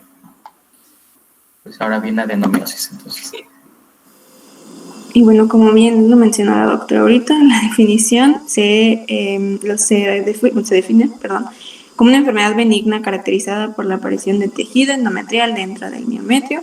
Esto debido a una hiperplasia de la capa basal del endometrio. Para que se considere adenomiosis debe tener una profundidad mínima de 2.5 milímetros. La epidemiología, no encontré como tal una prevalencia, mencionaba que era variable desde el 5 al 70%, esto porque era de difícil diagnóstico, por lo mismo que ya mencionábamos que se requiere del estudio histológico. Y lo que se encontró es que tiene una mayor incidencia de los 35 a los 50 años, esta en comparación de la endometriosis se presenta después, no en mujeres pues tan fértiles de los 25 a 35 años, sino después de los 35 años. Y los factores de riesgo, el principal es la multiparidad y cualquier cirugía uterina previa o algún aborto espontáneo, esto porque pues crea un ambiente favorable para como para la implantación del endometrio en el miometrio. Gracias. Ok, pues sí, bien, como lo acaba de mencionar mi compañera, todas estas alteraciones que podamos tener en el útero, lo que nos van a provocar es una disrupción crónica, como podemos ver aquí, entre la capa basal del endometrio y el miometrio, lo que va a permitir una invasión de las glándulas y del estroma endometrial en el miometrio. Esta como disrupción, pues se puede dar por cesáreas previas, por un legrado, etcétera. O sea, por eso cualquier alteración uterina pues puede favorecerla. Y al igual que con la endometriosis, pues existen 4 teorías. Se sabe que este es como el mecanismo fisiopatológico es el que más se acepta, pero nuevamente tenemos estas teorías. Ya la de la embrionaria mulleriana básicamente es lo mismo que cuando vimos la endometriosis, solo que en vez de estar, por ejemplo, peritoneales a esos restos del conducto, pues van a estar dentro del miometrio. También vamos a tener por diseminación linfática y por la de células madres, que en este caso sería la de diseminación vascular. La única que nos faltaría explicar sería la de el daño tisular con reparación posterior, en el que se establece que va a existir un trauma microscópico que va a estar dado principalmente por la peristalsis del útero. Y esto lo que nos va a provocar este trauma es que se pueda hacer esta invasión del endometrio en el miometrio. Esto nuevamente pues como lo vimos en la fisiopatología de la endometriosis, pues va a desencadenar, el daño tisular va a desencadenar un mecanismo de reparación, un mecanismo de inflamación, lo que nos va a hacer proliferar esta lesión. Entonces, pues ya para no extendernos mucho, esto sería lo más básico. Prácticamente es como dijo la doctora, una endometriosis hacia adentro del miometrio. Gracias.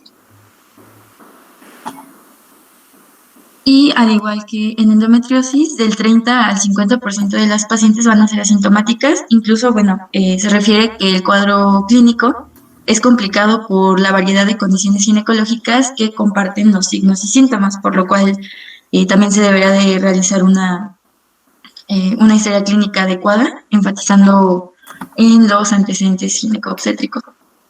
En cuanto a las pacientes que presentan dismenorrea, esto puede ser del 30% y puede reflejar una adenomiosis profunda, y un menor porcentaje, aproximadamente el 3%, refieren dispareunia, que va a revelar una adenomiosis aislada.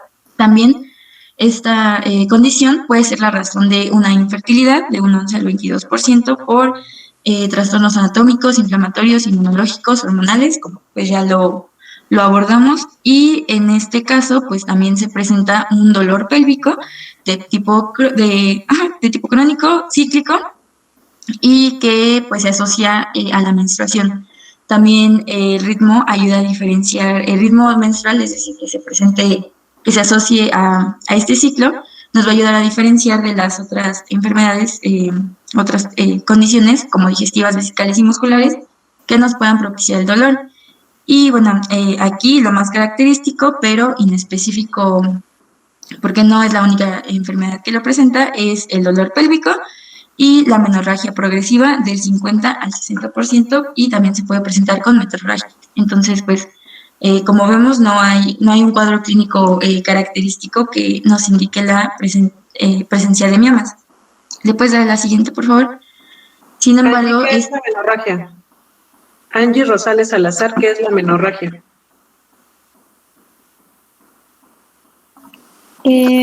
La menorragia es, si bien recuerdo, si no mal recuerdo, es cuando hay una cantidad excesiva en el sangrado.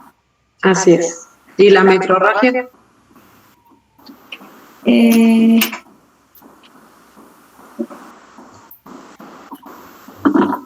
Porque así lo tienen que poner en sus historias clínicas. Esta paciente no es que aumenta su cantidad de sangrado, van a poner ustedes, como todos buenos médicos generales que son, es una menometrorragia o es una menorragia, ¿no?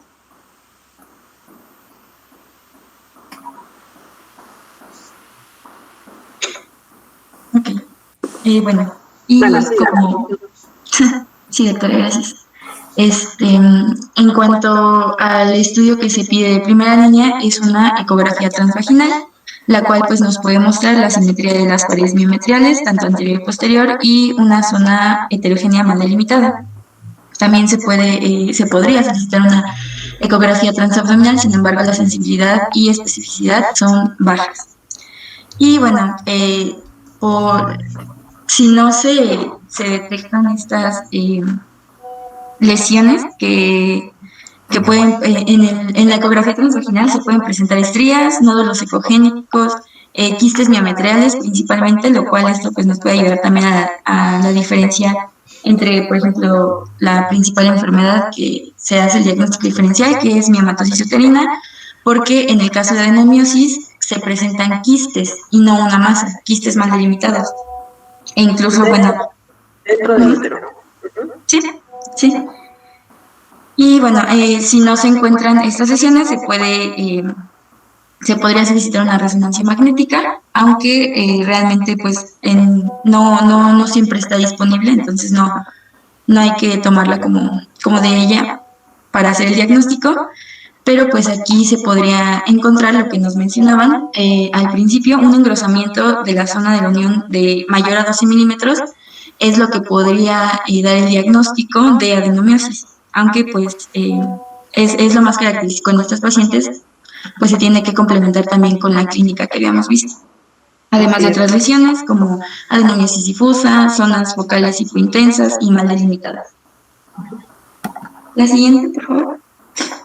Y pues en cuanto al diagnóstico diferencial, como ya también se los había mencionado, estos síntomas son similares a otras enfermedades que se caracterizan por el sangrado uterino normal, dismenorrea o infertilidad, y entre ellas el principal diagnóstico diferencial con el que la podemos relacionar es a la miomatosis uterina, y bueno, dependiendo también de las características de la paciente, con alguna poliposis, malignidad, disfunción ovulatoria, endometriosis, y bueno, estas serían como las principales.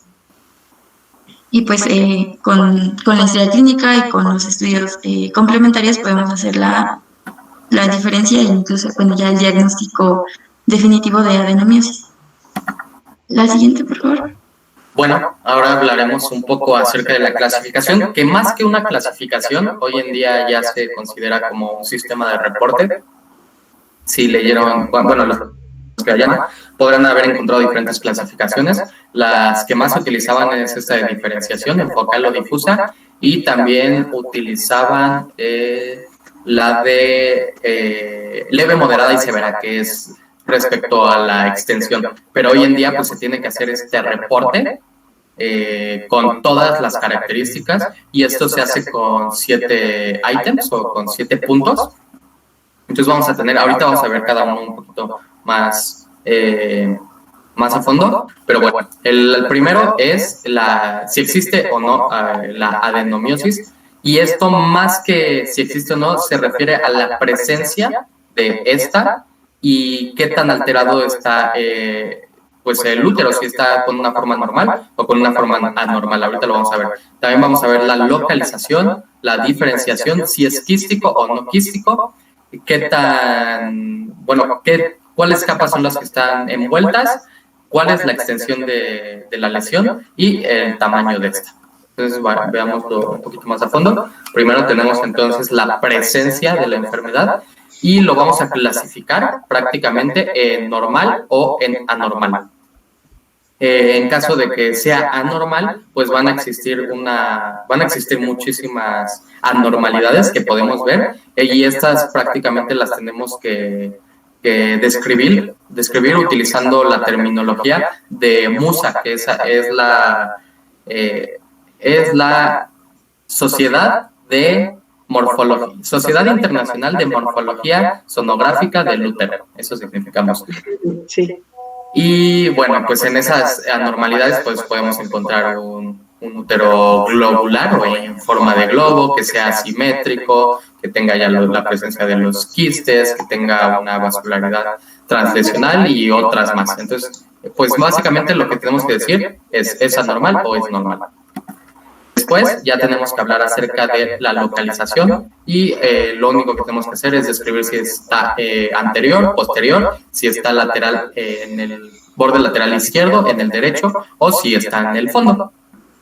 Después tenemos la diferenciación, esta es la que les había mencionado, que era una de las únicas dos que se utilizaban antes, en la que vamos a decir que es focal cuando exista más del 25% de la circunferencia de la lesión se encuentre rodeada de un miometrio normal.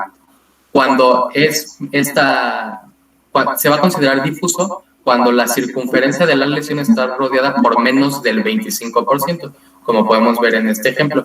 Y en antes solo se consideraban estas dos, pero hoy en día ya se agregó la de adenomioma, en la que es prácticamente la adenomiosis, pero va a estar rodeada de un miometrio hipertrófico.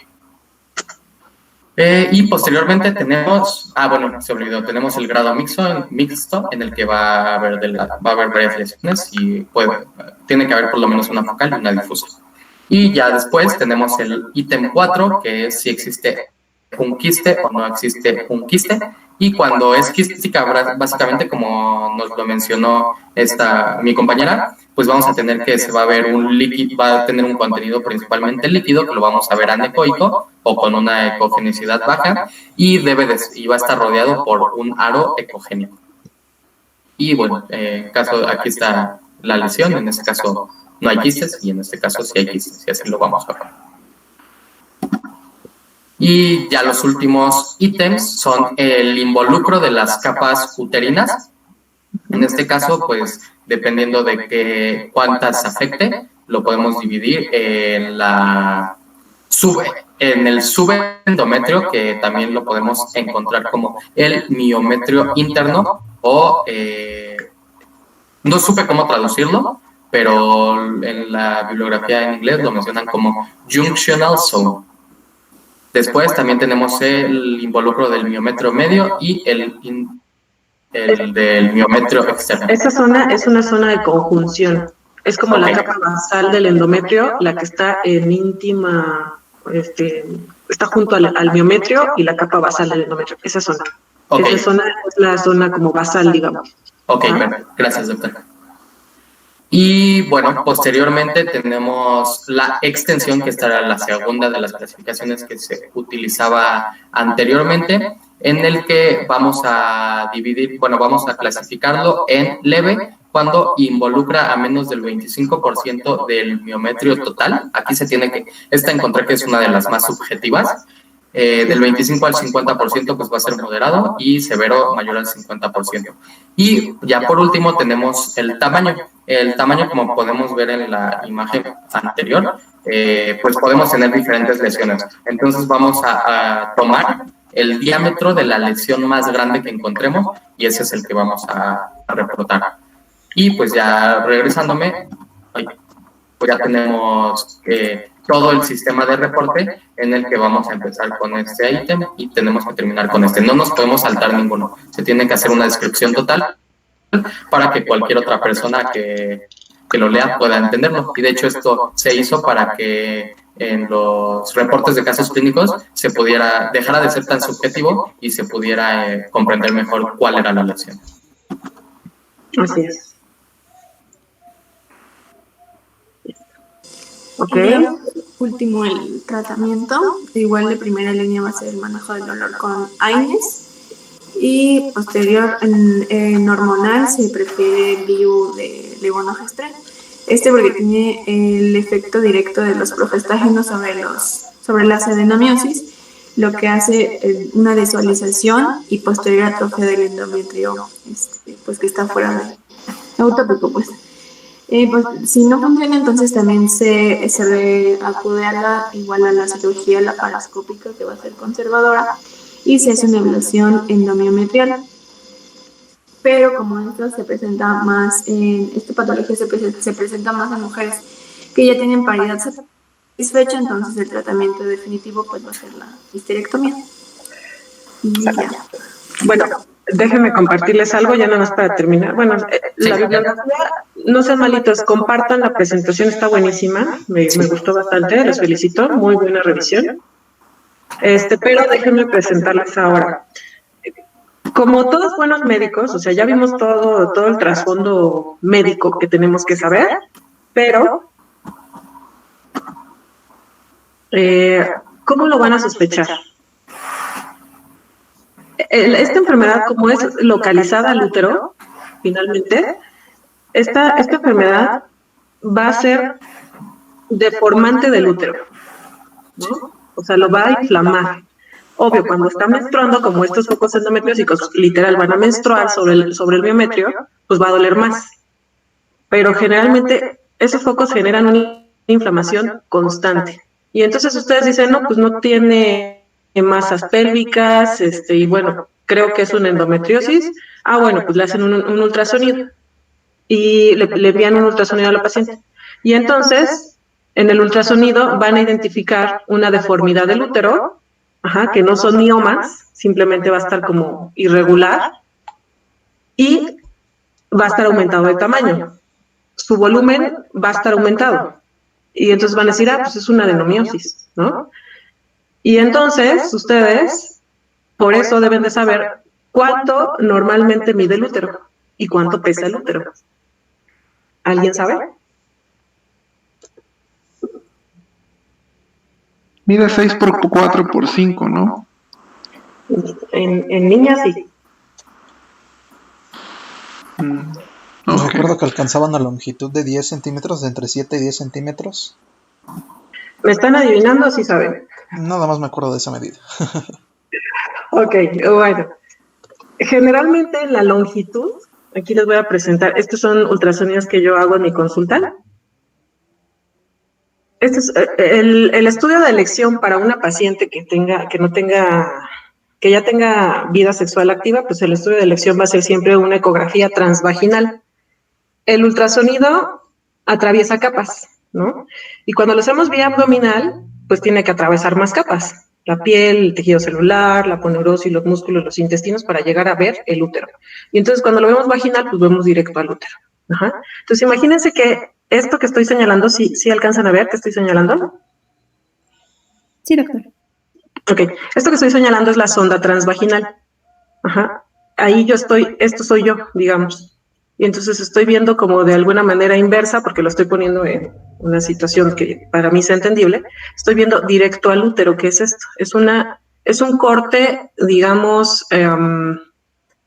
sagital del útero. ¿Sale? Ok, entonces vemos el útero, vemos aquí el cervix, el canal endocervical, el endometrio, y vemos aquí todo esto, ¿sale? Esta masa que se ve acá, esto es un mioma, deforma el útero. Normalmente el útero tiene vascularidad, pero no tiene tanta. Así como lo ven aquí, se ven algunos puntitos en el Doppler, que el Doppler lo que nos visualiza es como el flujo sanguíneo. Pero así debe de estar, esto tiene un mioma, ya, punto. el tamaño está normal, está adecuado, está conservado, el volumen está conservado. Y ahorita déjenme enseñarles, igual este es un útero normal con un dispositivo mal puesto. ¿Quién tenía adenomiosis? Estos son mis pacientes. Creo que ella tenía adenomiosis, no. Yelitzin, Ana Laura, ella tenía, no. Jessica. No, tampoco.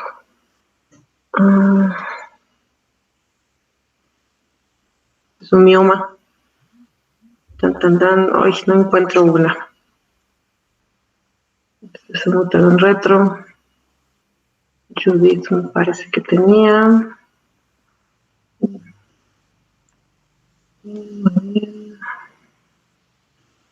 Elena, ella. Vean, aquí, bueno, no se ve por completo, pero el útero aquí en este caso está, digamos, de un volumen aumentado. La longitud se preserva porque me midió 10 centímetros de longitud, pero hacia el grosor y en la longitud antero-posterior me salió aumentado en volumen, está arriba de los 200 centímetros cúbicos.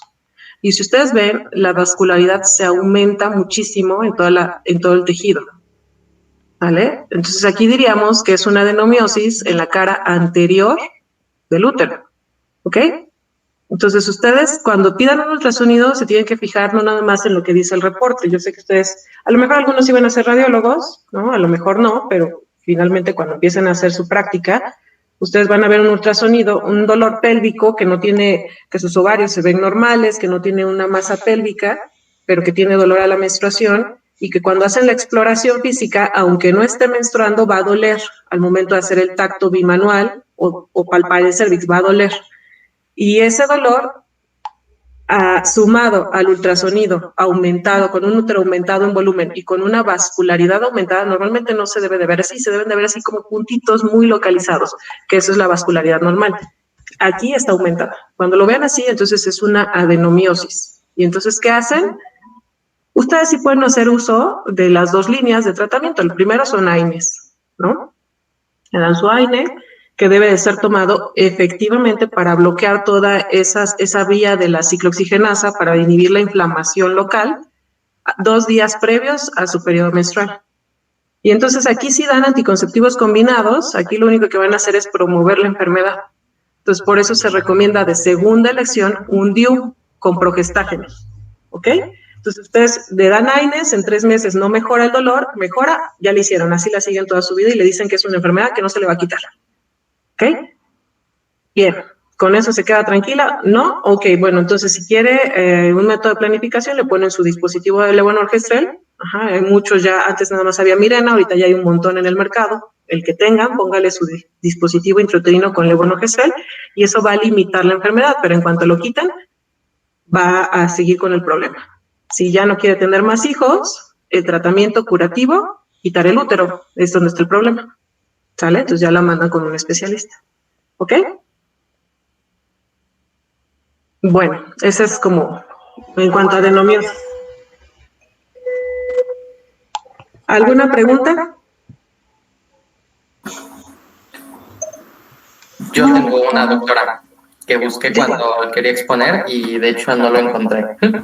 Es respecto a la endometriosis, en la clasificación ASRM, o sea, pues ya lo estadificamos, pero ¿para qué nos sirve esa estadificación? Porque no encontré que nos sirviera así como para que nos dijeran, no, pues este estadio tiene tal pronóstico, o este estadio se le realiza tal proceso, o bueno, tal conducta terapéutica.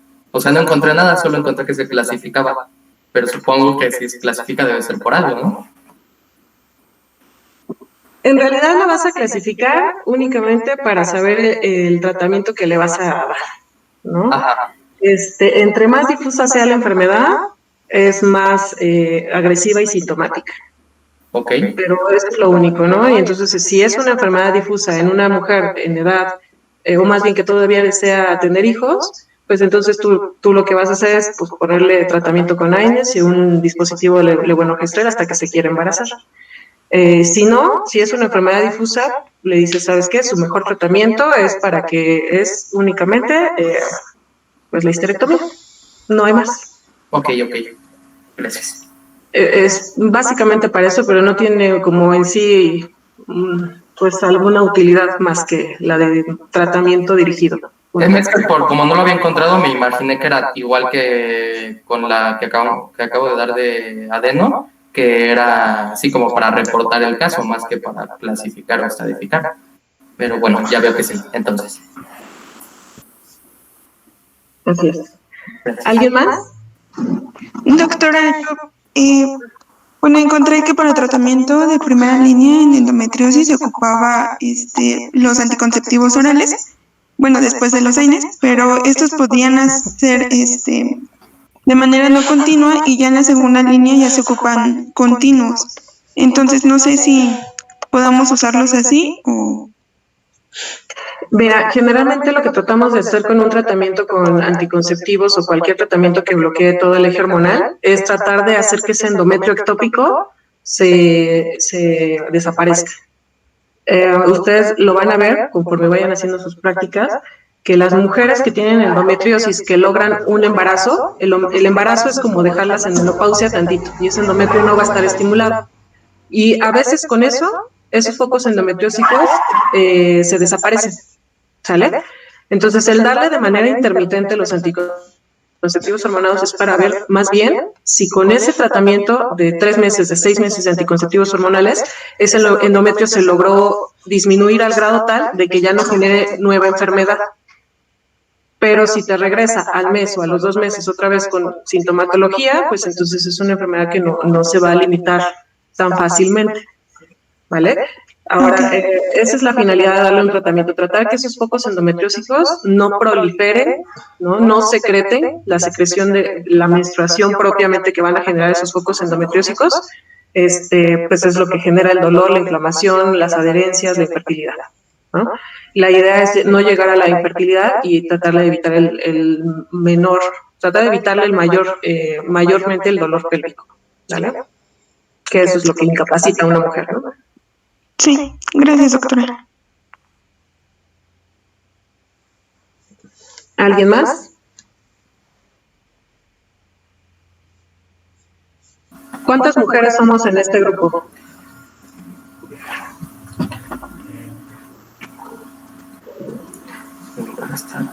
Creo que son 10 chicas. Ok. Y bueno, no hablamos mucho de esto, de las prevalencias e incidencias, pero se dice que la endometriosis se presenta, sea asintomático o no, se presenta en un 37% de la población.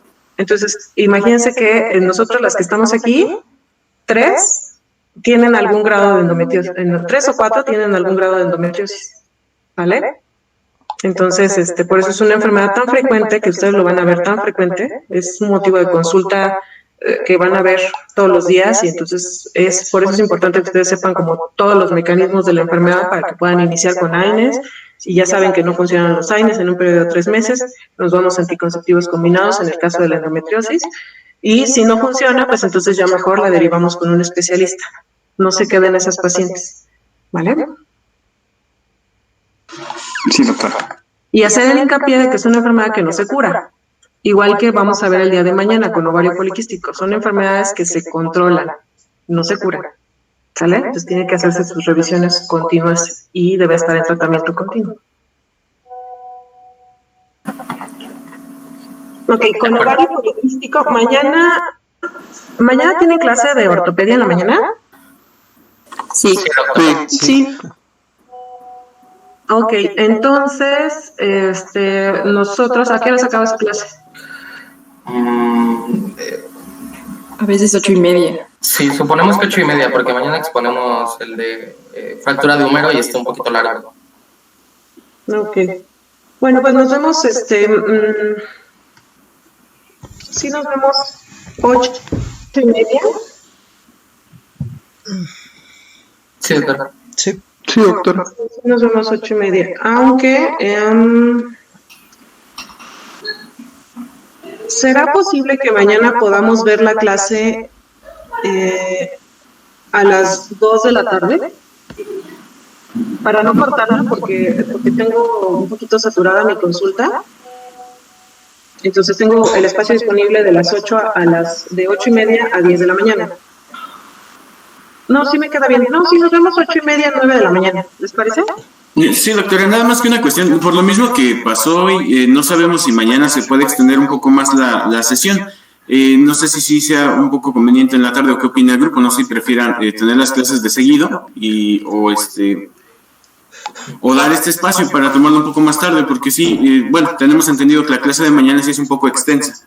Pues no creo que nos tardemos más del tiempo ya de 1 hora, porque, o sea, ahorita fue porque vimos todo lo de fracturas y la luxación. Mañana solo va a ser la fractura. Yo creo que sí lo hacemos dentro de la hora. Bueno, permítame, más que nada. Sí, 8:30 está bien. Sí, que se quede en la mañana.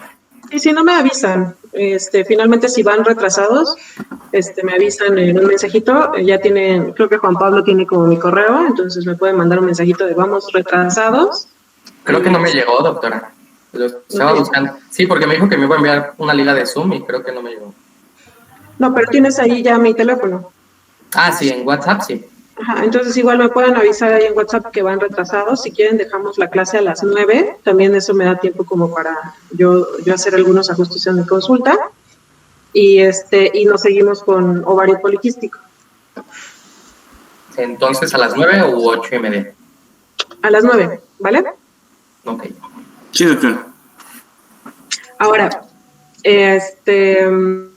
bueno, yo igual, Carmona fue mi maestro, es una excelente persona, un excelente maestro, pero a mí sí me gusta que prendan sus pantallas cuando estamos en clase, porque igual aparte sí los conozco, ¿no?